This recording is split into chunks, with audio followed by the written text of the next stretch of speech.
Ready to move out? My husband, looking at me as if I've outlived my usefulness, confronted me. Treated like an ATM, now he was kicking me out of the house. Why must it always be me who suffers? Vowing revenge, I agreed to leave. But this was part of my plan to retaliate. My name is Nancy, aged 46. I work at the City Hall as a civil servant. After graduating from a community college, I have devoted myself to my job for 25 years. I got married to my husband, Bob, when I was 25. We had a shotgun wedding and had a boy the next year. Our son is now a college student. He moved out to attend a local university. To be honest, our marital relationship is not so good. Our relationship has gotten even colder since our son left. We hardly have any conversation. Worse, Bob's dominance has become unbearable, like when we were newlywed. Seems like he had suppressed his nature when our son was born, but now it's resurfacing. His complaints about the dinner I prepare painstakingly, "It lacks flavor, remake it," are a daily occurrence. No matter how carefully I do the laundry and cleaning, Bob's nagging is endless. "Can't even handle the housework with a community college degree. Why did I even marry such a stupid woman?" After graduating from a prestigious private university, Bob works as a salesperson at a large food trading company. From his perspective, me, a community college graduate and civil servant, must seem incompatible. He often belittles me. I have raised my concerns about sharing housework a few times, saying, "We both work, can't we share the chores?" But his response was always the same. "It's a wife's duty to do housework. You work for the government and finish at regular hours. You should have plenty of time. Our kid is grown up. You can handle it yourself." When I mumbled, "Our child has grown up for you as well," it seemed to infuriate him, and he even said, "If you can't handle it, then you must quit your job." Bob says quit the job easily, but I can't quit because I have a reason. Living expenses, the mortgage, our son's college tuition, almost all of it is paid from my salary. I tried to discuss this several times with him. "Can't you help with at least the mortgage or part of the tuition?" But he always said, "I'll use the money I earned however I like," and paid only the bare minimum. We have separate bank accounts since we got married, and I can't access Bob's account, so I had no choice. It's frightening how you can get used to even this kind of married life over 20 years, but there was something that recently started to bother me. It's that Bob has started asking me for money for various reasons. "There's a family gathering back at my parents' home." "So what's the big deal?" "Well, they're asking for spending some money for the nieces and nephews. I need you to cough up around $100.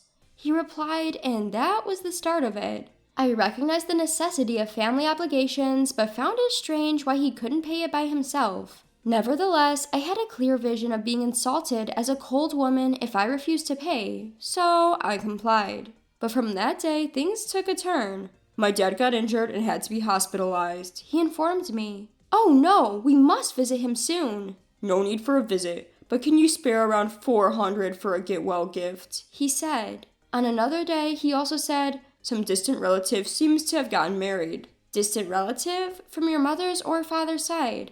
"Stop poking your nose into everything. We need around $300 for a wedding gift, so be prepared." Before I knew it, I was squeezed out of several $1,000s on top of our daily expenses. Trust in Bob was on a shaky ground, and my suspicion towards him only grew. He continued to solicit money from me, but I began to dodge his requests skillfully. This only led to Bob's temper souring and him taking his anger out on me. "Don't you want to contribute anything to your in-laws?" He raged whenever our paths crossed. I wondered why I had to endure all this. Sometimes I was on the brink of tears.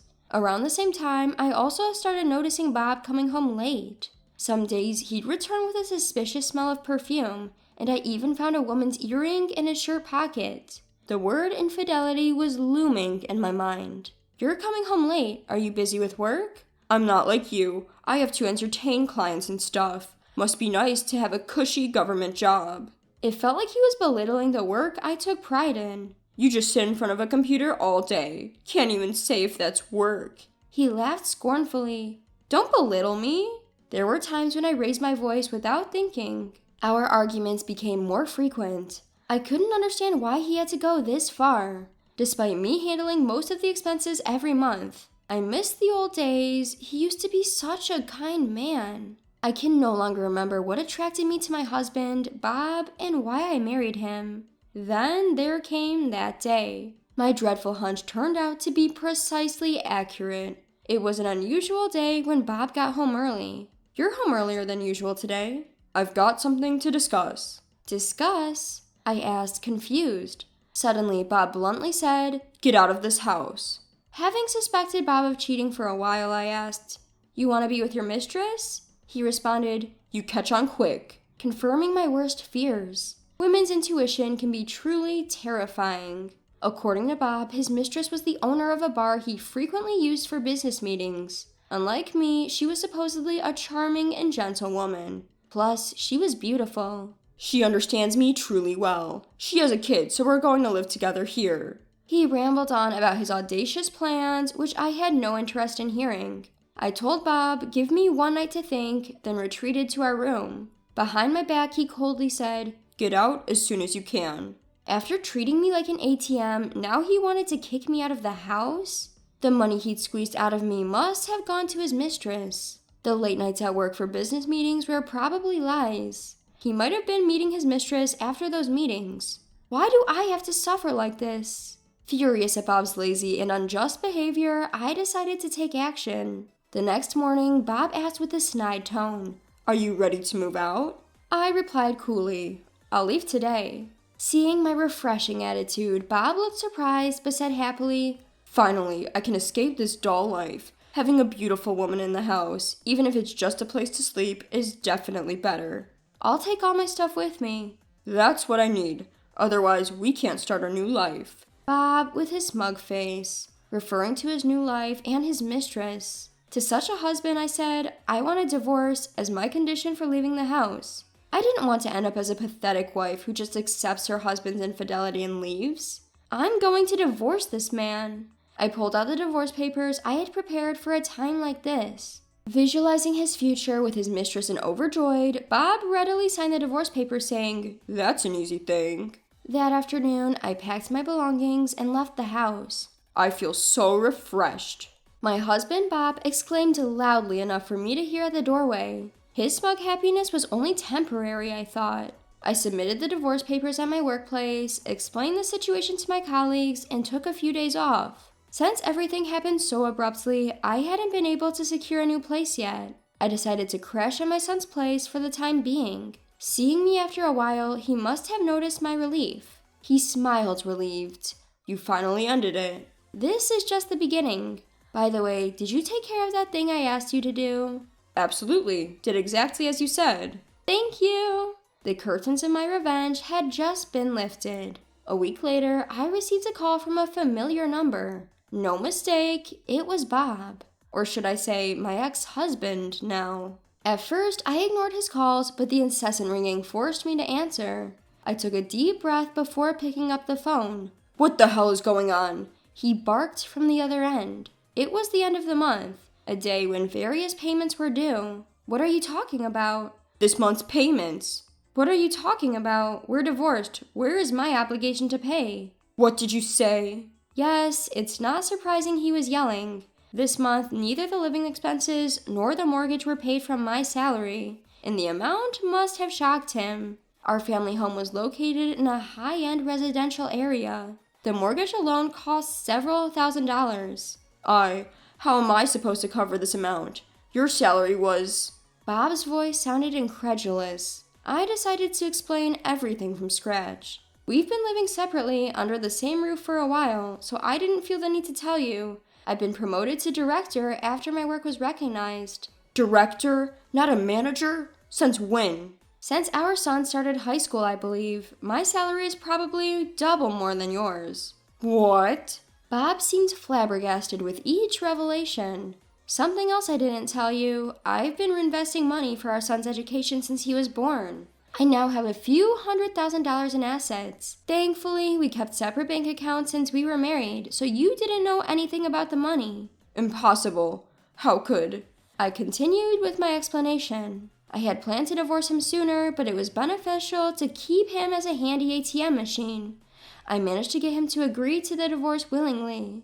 I pretended to be a docile woman who depended on him for money. I told our son well in advance that we were planning to divorce and suggested he go to a local university. Everything was part of my plan. After I finished speaking, Bob was speechless. How does it feel to be countered by your wife, who you've looked down upon because she only graduated from a community college and worked a cushy government job? He probably never thought I'd be this forthcoming. He was at a loss for words. Isn't it strange that he never questioned how we maintained a middle-class lifestyle and beyond? Of course, since we're divorced, I have no obligation to pay anything that I used to, including this month's payments. Isn't the condo in your name? Shouldn't you be the one to pay the mortgage? Where are you? What? I'll come to get you. Tell me where you are. Bob managed to utter. They told me at work that you were taking a few days off, but they don't know where you are. How am I supposed to live now? He mumbled. That's no surprise, since I've gone into hiding with the help of my workplace and our son.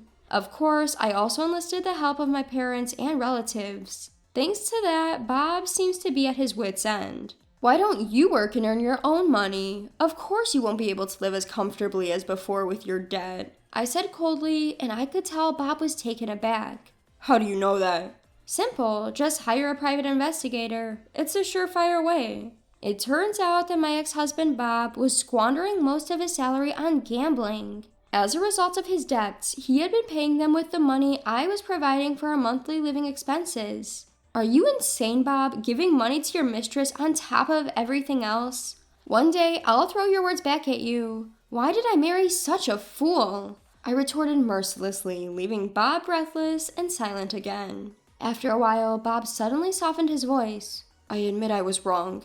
Can't you come back to me? I was totally wrong. Please tell me your address. I want to apologize in person. He kept throwing out lies just to keep me on the line. Seemingly, he hadn't learned his lesson yet, so I decided to reveal 2 more truths to Bob. By the way, have you checked your mailbox? Why are you asking all of a sudden? Haven't seen it yet, huh? You should have received a bill for alimony. Bob may not realize this, but I never said anything about an amicable divorce. He was the one who committed adultery. Obviously, I have the right to demand alimony from him. But even at this point, Bob insisted, I've never said I cheated on you. Having anticipated this, I told him, the bill for your alimony is accompanied by your report of your adultery investigation and evidence photos. Actually, most of the content of this report is thanks to the efforts of our son, not the private investigator. One day when I visited our son John, Mom, I have this. What is it, John? What John slowly pulled out was a photograph capturing Bob in the act of cheating. You didn't divorce because of me, right? I couldn't do anything until now, I'm sorry. Don't worry about it, John. I wanted to be of some help. According to John, he had been running around collecting evidence during his spare time from school and work. He made the effort even though he lives quite far away from our home and had to spend his valuable days off. I couldn't waste the evidence that John had worked so hard to gather. Knowing Bob, he'd surely try to wiggle his way out of this, so I had prepared thoroughly. There's one more thing. What more could there be? Have we received any notification from our son's university yet? What kind of notification are you talking about? About the tuition fee withdrawal. What? Yes, the procedure I had asked our son to handle was to change the account for tuition fee withdrawal to be under Bob's name. That's because the tuition fee for this semester is going to be withdrawn soon. Wait a minute, let's talk this through calmly. I am perfectly calm. He should feel somewhat relieved that our son didn't enroll in the same prestigious university as Bob did. Our intelligent son, against Bob's objections, studied hard and enrolled in a cheaper, local university in Idaho. But still, even just the first semester tuition fee will cost thousands of dollars. Since the deadline for alimony is approaching, please transfer it sooner. Please, give me a break. Why don't you stop making a scene? I won't have anything to do with you anymore. Saying that, I hung up the phone. Later, I heard through the grapevine that after the assistance from me stopped, Bob had to sell the condo where he was living. Now, he is living in a rundown 500 square foot apartment that is so old. Without any source of money, a desperate Bob tried to keep me involved, calling me again and again. I don't know what kind of woman his mistress is, but it seems she's not willing to help him. I heard later that apparently his mistress had even left him alone. I had a private detective track his mistress too. And to my surprise, it turned out that the mistress didn't have any children. Bob was the only one serious about it. It seems he was completely taken for a ride. Having used me like an ATM and kicked me out of the house, I would like him to reflect on his actions thoroughly. Apparently, Bob, unable to manage with his own debt and the alimony he owes me, turned to his parents, but they didn't forgive him for the terrible things he did to me and turned him away. Having been disowned by his parents, Bob now has no one to rely on and is said to be lost. As for me, I have been finally liberated from all the trouble and am living a leisurely life. With the assets gained from investments and the alimony from Bob, I bought a newly built condo. On the weekends, our son comes to visit and we have tea and study together. Surprisingly, it turns out his dream is to become a public servant just like me. He's studying hard, taking my advice for the National Civil Service exam. Seeing this makes me very happy. I returned to my workplace and distributed sweets to my boss and colleagues who had supported me. What I have realized again through this experience is that if you work hard with sincerity, you will definitely be rewarded. I intend to keep this in mind and continue living.